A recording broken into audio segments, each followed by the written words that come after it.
Hi friends, good morning to everyone. ముందు class లో మనము తూ గురించి తుమ్ గురించి విన్నాం. ఇప్పుడు ఆప్ గురించి విన్నాం.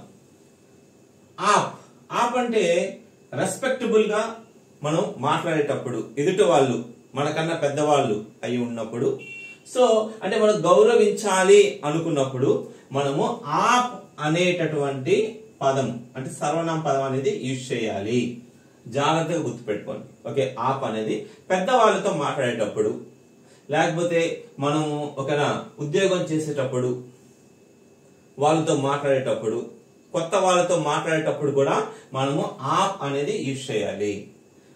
చూడండి, ఇప్పుడు జబ్ కర్ता के स्थान पर आप आने से तब हमें धातु के साथ ఈ ఏ అనేది మీరు కలపాలి. ధాతు తోటి ఏ విషయం ఈ ఏ, లేకపోతే సింబల్ ఇలా గుడి పెట్టి ఈ విధంగా ఈ రెండు మీరు కలపాలి. ఈ రెండు అనేది ఏ సందర్భంలో యూజ్ చేయాలి అంటే ఇది వచ్చేసి లెటర్, ఇది వచ్చేసి సింబల్. ఓకే, ఎలా యూజ్ చేయాలో ఇప్పుడు మనం విందాం. ఆప్ ఫర్ ఎగ్జాంపుల్, ఆప్ खाना ఖా అన్నప్పుడు చూడండి, ఇక్కడ అంటే ఇది దీర్ఘ ధాతు. ఇక్కడ చూసారు, ఇక్కడ మనకి దీర్ఘ ఉంది, దీర్ఘ ధాతు. అలాంటప్పుడు దీర్ఘ ధాతు ఉన్నప్పుడు మీరేం చేయాలంటే యాస్టిజ్ రాసేయచ్చు, ఖాయే. చూసారా, ఆప్ ఖానా ఖాయే, రెస్పెక్టబుల్. ఆప్ ఖానా ఖాయే, आप बाहर जाइए, మీరు బయటికి వెళ్ళండి.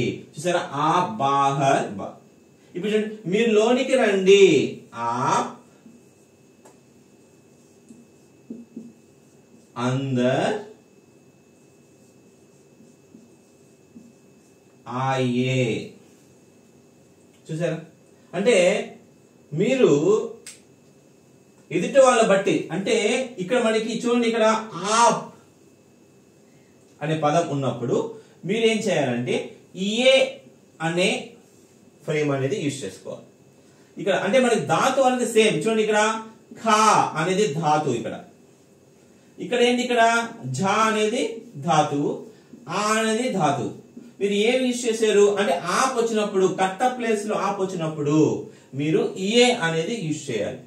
ఇది రెస్పెక్టబుల్. ఇప్పుడు చూడండి, ఎవరైనా ఇంటికి పెద్దవాళ్ళు వచ్చారు, ఓకేనా, బయటియే అంటారు. అంటే ఆప్ యూజ్ చేయరు, ఎందుకంటే ఆల్రెడీ ఏంటంటే వాళ్ళకి ఇండైరెక్ట్ గా మనం సంబోధించినట్టే, అంటే ఒక గౌరవం అనేది ఇచ్చినట్టే. బయటియే సాబ్, ఆ బయటియే ఇలా చెప్పేటప్పుడు. ఓకే, చూడండి, మీరు ఇక్కడ కూర్చోండి, ఆప్. ఓకే, ఇదర్ ఆర్ యహా,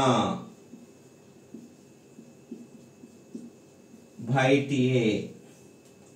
మీకు డౌట్ రావచ్చు, అంటే ఇక్కడ అన్నిటికీ ఇక్కడ సార్ ఏ అని రాశాడు, ఇక్కడ మాత్రం ఓకేనా ఈ విధంగా రాశాడు ఏంటి అంటే, ఇక్కడ చూడండి, ఉదాహరణకి బైట్ ప్లస్ ఏ, బైట్ ప్లస్ ఏ అన్నప్పుడు మీరు కలపకూడదు, బైట్ ఏ అనేది యూజ్ చేసుకోవాలి.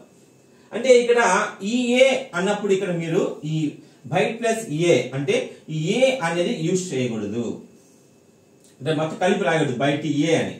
అంటే మీరు అంటే హస్తధాతు. ఇప్పుడు చూడండి, ఇక్కడ బైట్ అనేది హస్తధాతు, బైట్ అనేది ఏంటి, ఇక్కడ హస్తధాతు, అంటే ఇక్కడ ఎటువంటి సింబల్ లేదు. అలాంటప్పుడు మీరు ఏం చేయాలంటే ఓకేనా ఉన్నటువంటి చివరి అక్షరానికి ఇలా గుడి పెట్టి ఏ అనేది యూజ్ చేయాలి. అందుకే ఇక్కడ నేను చూడండి సింబల్ యూజ్ చేశాను, ఓకేనా, బైట్ ఏ అంటే ఈ సింబల్ అనేది ఇక్కడ మీరు యూజ్ చేసుకోవాలి, ఏ అక్షరం సరే. ఇప్పుడు చూడండి, ఇక్కడ ఆ హిందీ పడి आप హిందీ పడియే అంటే చూడండి, ఇక్కడ పడ్ ప్లస్ ఏ. ఓకే, పడ్ ప్లస్ ఏ అనగానే ఈక్వల్ టు పడియే. అంటే ఈ గుడ్ అనేది ఇక్కడ మీరు చివరి అక్షరం యూజ్ చేసి యాజ్ ఈజ్ ఏ అనేది రాయొచ్చు. Okay, is it clear for everyone? Okay, ఈ విధంగా ఆప్ సంబోధించినప్పుడు మనం ఈ విధంగా అనేది రాయొచ్చు. Thank you.